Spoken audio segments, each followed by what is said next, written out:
おはようございます。เปลี่ยนบอลđẹp lắm em ơi đẹp lắm Đẹp lắm. em ơi đẹp lắm Em ơi đẹp lắm. so Đẹp lắm, đẹp lắm.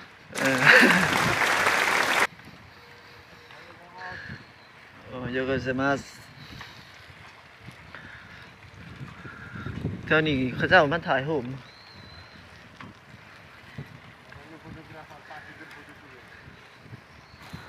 ฮายากุ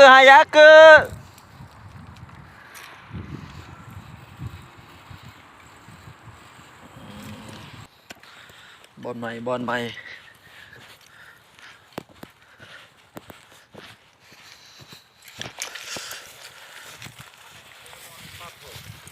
เอ๊ะ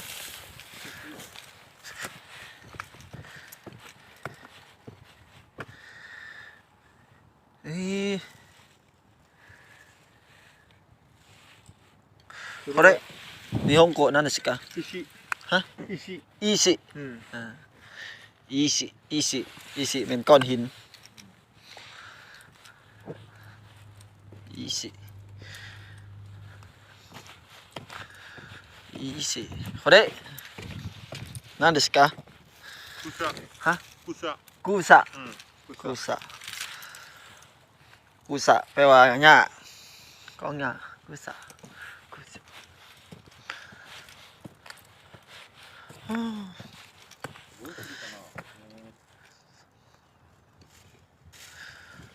魚いないね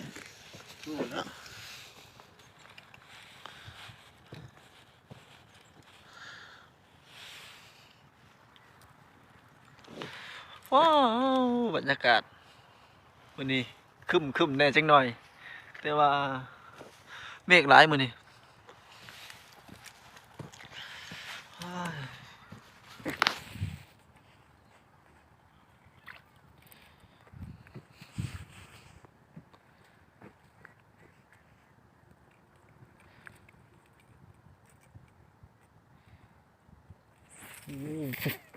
ว้าวสวยですね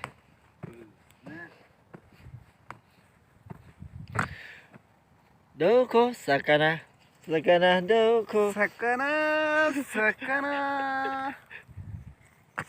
どこ魚ここ魚頭がいい魚頭賢い賢い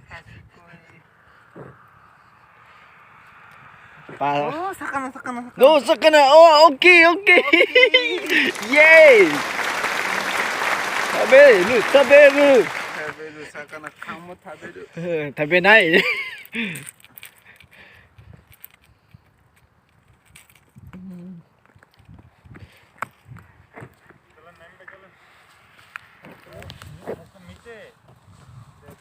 เอา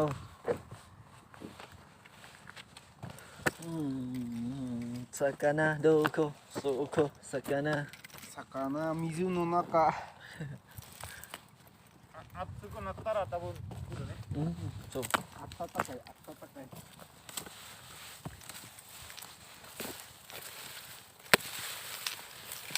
ใกล้เป็นว่าปลาน้ำเย็นปลาบุกขึ้นป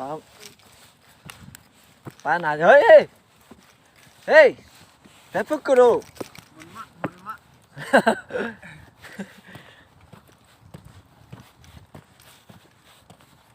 ใคร好きどこわかんないわかんない次帰る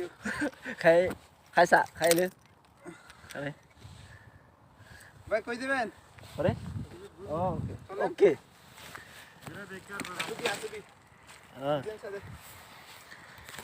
遊び何遊び遊びます今遊びますプレイ遊びます楽しいね楽しい楽しいどこでも行って応募してそう魚取って友達一緒には遊びます遊びますサッカーしてサッカーそれも遊びますサッカー遊びます。ベッドミントン遊びます。自転車で遊びますどっか行きます สรุปมื้อนี้